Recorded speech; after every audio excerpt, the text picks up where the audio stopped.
source of distress for all of us is the search for true inner freedom.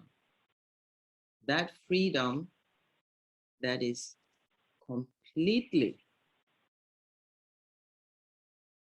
devoid of any constraint whatsoever. How does one attain to that kind of freedom? The first step is to know where and how your inner will works. Your will is the expression of what you want. Your will is also the vehicle for bringing into reality, into manifestation, what you want. How does that happen? How does it, what is the mechanism by which it happens? Well, let's start by saying, if I ask you, okay, you will something, where does your will reside in your body? Where, in your person is your will? Where do you look to find it? Will is a verb. It comes from my solar plexus. Okay, the will, she says the will is a verb and it comes from her solar plexus. When I feel physically where my will is, it's actually in the gut and in the heart, but I know it's carried in my soul. Mm-hmm. Okay, so let's think about, you watch movies like what shall we say? You watch movies like Gladiator or 12 Years a Slave, or movies in which the protagonist has somebody else who is determined to break their will. Okay? Yep. That's okay. cool. So let's find another description of what this person does, who does everything in their power to break a person's will. What do they do? What? Torture them. They torture them? Undermine and question. Okay. They do things to break their spirit. That's the word. Okay? To break a person's will, you have to break their spirit. Or vice versa. By breaking a person's will, you break their spirit, or by breaking a person's spirit, you break their will. Is that true? Yes? Okay. So what does that tell you? Your will and your spirit are one and the same. Inseparable. Your will is the expression of your spirit. Does that make sense? So, for many of us, we're searching for that happiness. We're searching for that freedom. We're searching for, the answer to everything that's troubling us. In fact, what we're searching for is our spirit.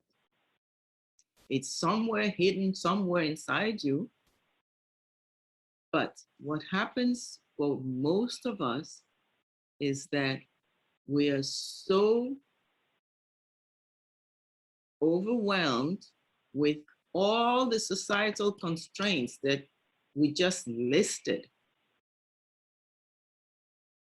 to the point that all these constraints, what's the word I'm looking for? Not overwhelmed, but really is like a blanket or a heap of junk or stuff that overwhelms the spirit. And for your spirit to express its will, your spirit needs to first understand how its will actually works in the creation in which it lives. Why do you get born into the world as a baby that is completely helpless and needs to have somebody else take care of it, feed it, provide for it? Why? Why do you then grow up into a teenager and have to fight with everything around you to express yourself and acknowledge yourself as an individual, separate from everything around you? Those two periods are so critical for us as human beings, so that when we become adults, what we have gained from those two periods is what is necessary to give us the firm foundation that we need to deal with the constraints of the outer world. In other words, as a child, the child is fed, provided for, cared for, and that is what makes the child develop that sense, inner sense of complete belonging and trust in the world in which it finds itself. Translate that. The spirit is the same, but the spirit is in a state of childhood or enveloped in a body of childhood. And during that time, the child learns to trust in creation, learns to trust in the greater world in which it exists. Be aware that the greater world is not the earth world that we think about, but I'm talking about creation. We are all human beings in creation. And during that segment of childhood, during this particular earth life, it's an opportunity for you to learn to become a child in creation, to trust in creation, to understand how creation works. Now, as parents, if a child does something that we know is going to harm him in the long run, we tell him, don't do that.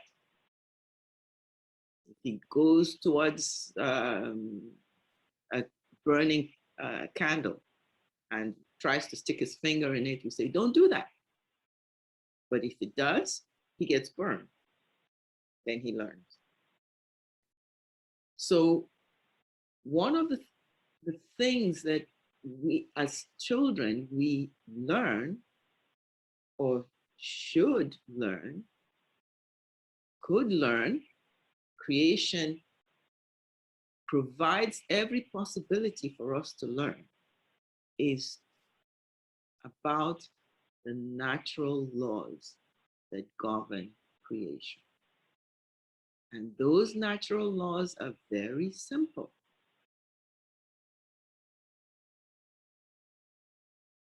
The first thing about the laws is that creation has been there all along. It provides food. It provides water for the person who wants water. It provides sunshine.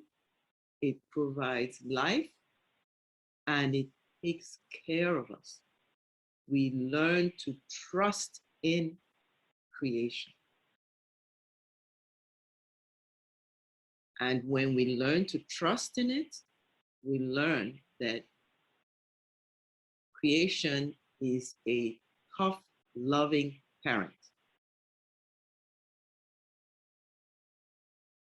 As much as we would like our parents to be tough, loving parents, creation is a tough, loving parent.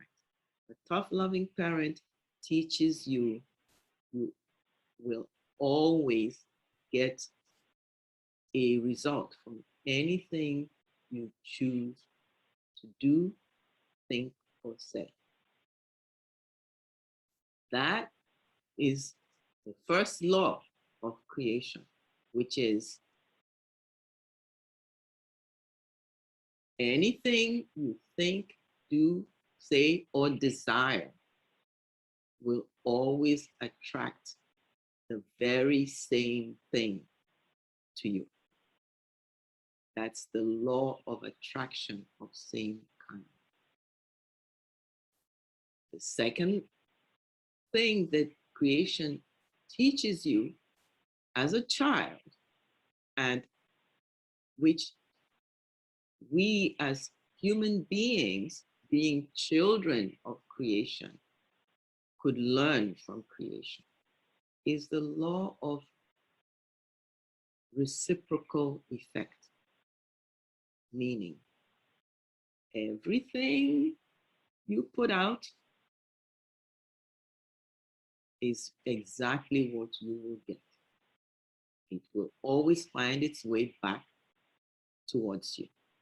Well, if you think about it carefully, the law of reciprocal effect and the law of attraction are one and the same thing. Whatever you desire is exactly what you're going to get. Now, we think of it and we think we understand it, but what we don't really take into account is that how you think what it is you desire is not necessarily what you're desiring deep down inside your being. It is what you are desiring in your being that you're going to get. The third important law is the law of gravitation. You gravitate towards whatever it is you desire. Whatever it is you wish, you will gravitate towards it. And that which you wish will gravitate towards you.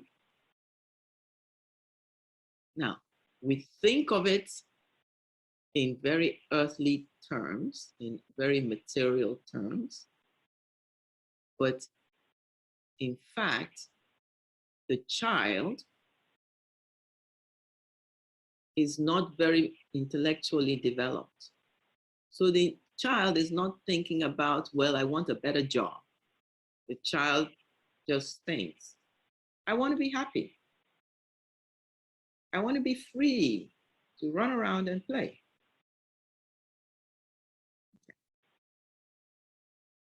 As we go from childhood into adolescence, then in our adolescence,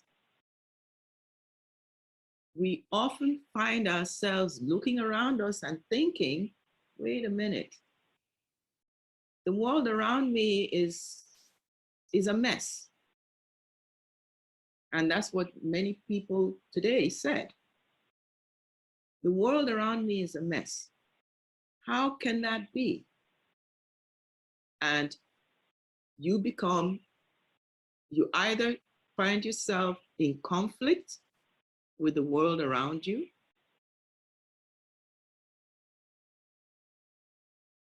which causes you even more distress. And you have two options. First option is to kind of go back inside and try and find the answer to this conflict within yourself. Or acquiesce to the world around you.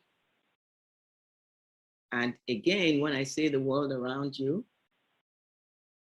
for most of us, we think of it as the society out there, not as, oh, the best friend that I want to please, or the boyfriend that I'm going to make concessions in my true inner will or belief to this boyfriend because I want this boyfriend. Do you understand what I'm saying? So we get to this point where we start making concessions in our deepest inner beliefs and principles. Or you want the priest or the rabbi or the pastor or the imam tells you something and your whole family believes this, you don't want to be the odd man out. So you go along with it. By the time we get to be, 35, we're struggling. We're struggling with our job. You're in a job that you hate your job. Why do you hate your job? Because whatever is inside you, the will that's inside you, the talents with which you were born, your natural direction of gravitation is different from what this job demands. But you don't have the courage to stand up to that and say, maybe I'm in the wrong job. So we all find ourselves seeking something. And no matter how well everything is going in your life, there's an area where you're still searching for something. You still need something else. You still want something. And I would like you to understand that that's something that you're looking for is really inside you. It's that something that's inside you, which is your spirit and its will. The only thing that is living in you is your will, because your will is your spirit and your spirit is your will. And your spirit manifests itself only through your will.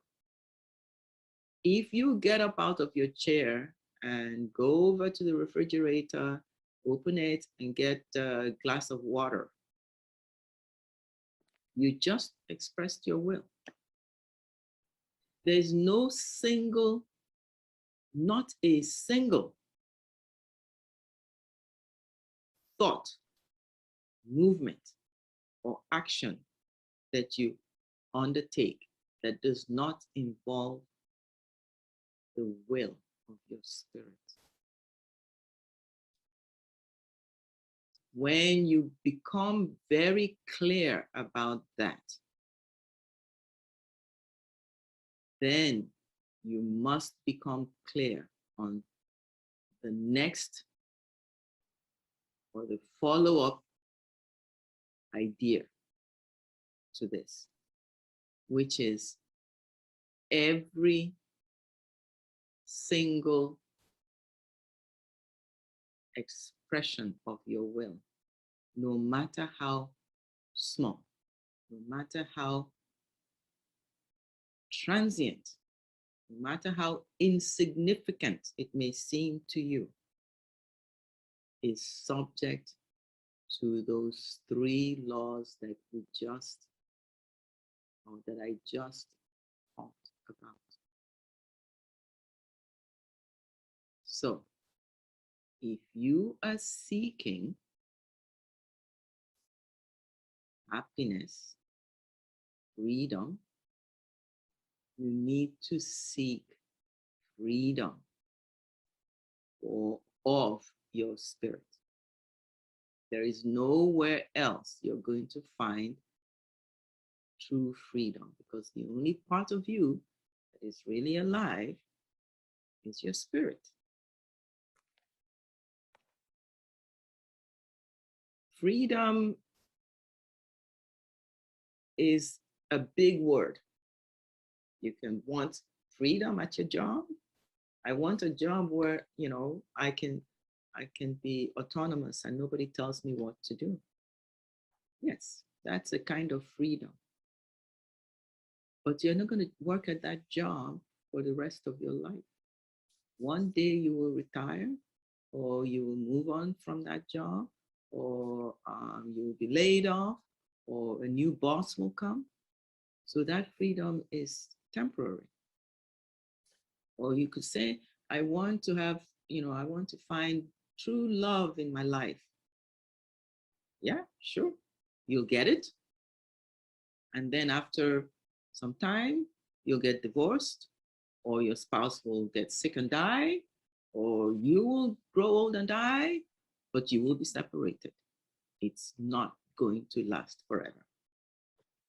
Okay? Or you could say, well, I want my children to be healthy. Yes, your children will be healthy, but they will grow up and move away. And we all know that nothing in this life is permanent. The only thing that is permanent is your spirit. And so the place to look to find your fundamental well-being, wholeness, freedom, and without well-being, wholeness, freedom, you cannot have happiness. Happiness is dependent on well-being, wholeness, and freedom. So to find freedom of your spirit is really what it's all about. One could say, well, that's kind of selfish. You're not showing caring about other people around you. Well, yes and no. First of all, you have to understand that when you come out of the birth canal, you come out alone. Even if your mother had twins or triplets or quintuplets, each one has to pass through that birth canal one at a time by itself. Pull each one out one at a time. Two kids can't come out of the birth canal at the same time. And that tells you something. And when you eventually leave this earth, however you leave it, you have to leave it by yourself. So there's every reason for you to try to find wholeness in yourself. What's the other reason why you have to find wholeness in yourself? Well, let's look at our world. Many of us are parents. Every one of us had parents. Some of us have expressed the failings that occurred in the parenting that they received as children. And I look at myself and I realize the failings that I had or demonstrated in raising my children. It would have been wonderful if all these things I'm telling you now, I knew them back then and I could put them into practice back then. But I didn't. I didn't put them into practice then. And the biggest gift I could have given my children was allowing them to be children of creation. And so that when they became adolescents, I could better understand them.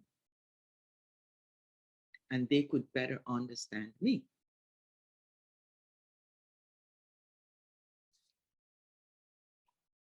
Translate this now to all of us in the entire world.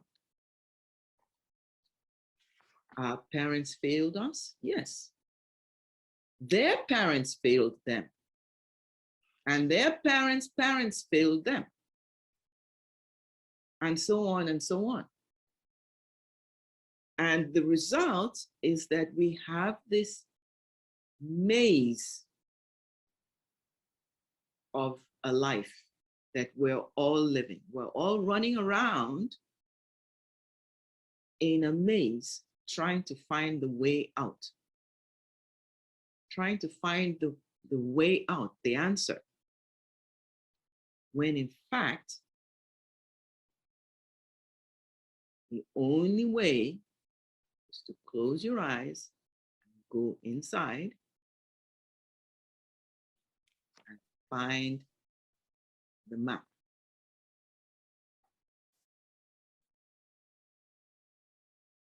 Or the thread.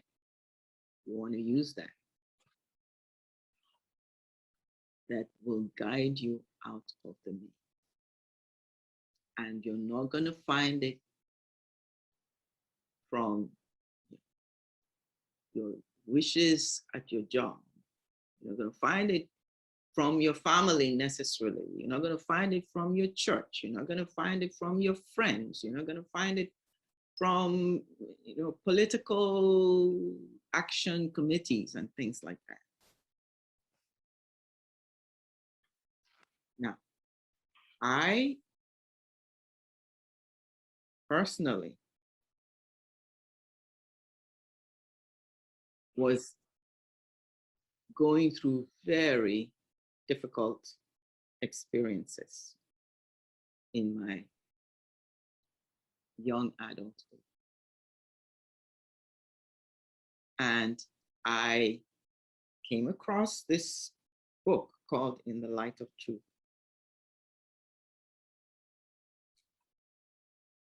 After going from one thing to another,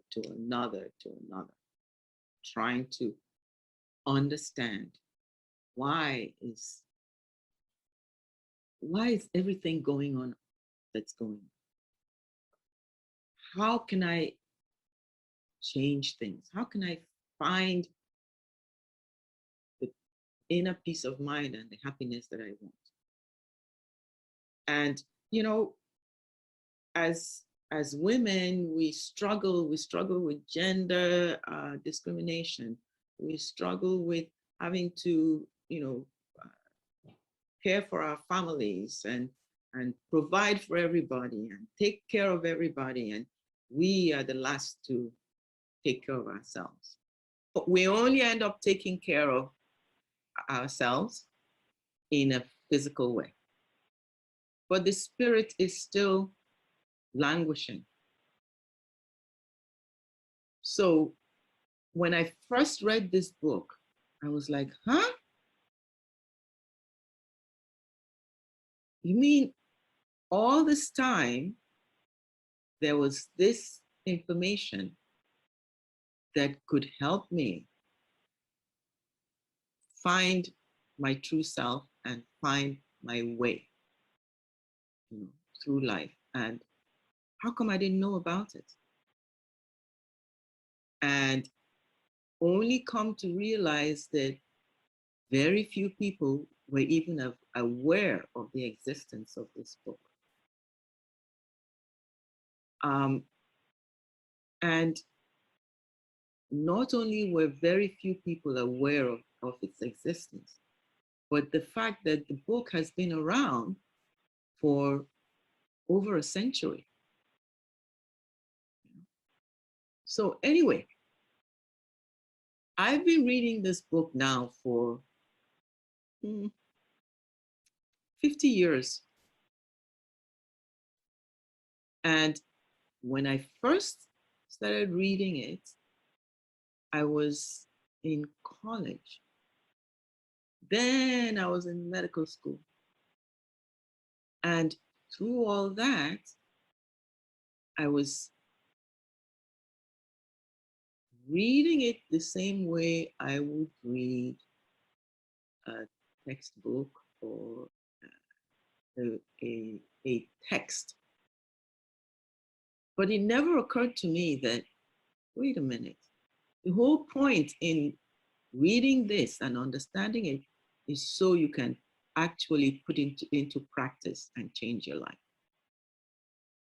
And it was only when I found myself in a very, very painful situation, a totally life-changing, painful situation, that I thought to myself, wait a minute, I read about this in that book. Why don't I take it up again and take another look and see how I can use this to make a difference? And the second time I picked it up, it was like, wow, now I see what it's trying to tell me.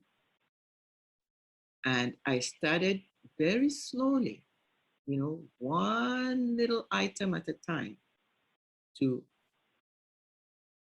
make myself think, okay, I have to make a decision about this or that. What do I want it to bring back to me? Or I feel this way, I feel that way. What do I want to come to me based on how I'm feeling?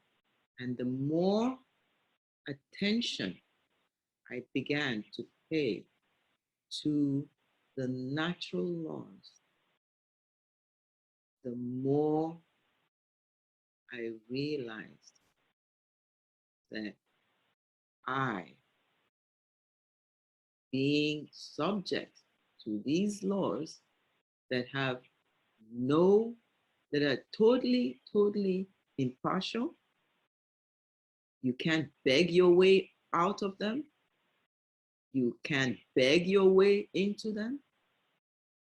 They are just there, and every single thing in your life, in my life, was subject to them. And the sooner I began to take that into account in everything, the sooner I could begin to dismantle the maze in which I was trapped. That's the only way I can put it. So the name of the book is In the Light of Truth. This is the book, In the Light of Truth. It's also called The Grail Message. And it comes in 3 volumes. So it's not the kind of thing that you can just read, quickly. It comes in 3 volumes, 1, 2, and 3. And the way, when I read it, the way I experienced the book was that the first several chapters, the first booklet or the first volume, challenged me to re-examine what I thought, how I had built this crazy, complicated maze of a life for myself. And believe me, nobody did it for you. Your parents are not to blame. Your parents are not the ones who created the life that you're living right now. You created it. Your parents were only an avenue for you to come to the world. And you can't hold them responsible. For me, that was like a huge, huge revelation. Huge. Your teachers are not to blame. The world is not to blame. Your world is the result of yourself. Now, if you think of it that way, my world, my experience, I'm responsible for my experience and my world. Now, take all these individuals, 7 billion individuals, each with his own or her own world that he or she has been responsible for creating. Each person's experience. Each person is responsible for making it better or worse. Now take all 7 billion of them and put them together. If each one is having a mess of a world, an unpleasant, crazy, complicated world, lacking in harmony, in peacefulness, in joy, in love, and then you put all 7 billion of them together, what do you get? A world of disharmony, disorder, unhappiness, distress, which is exactly what we have today. So how is the world going to change? The same way it came into the state that it's in. One person at a time. No other way. One person at a time. And that one person is you, it's me.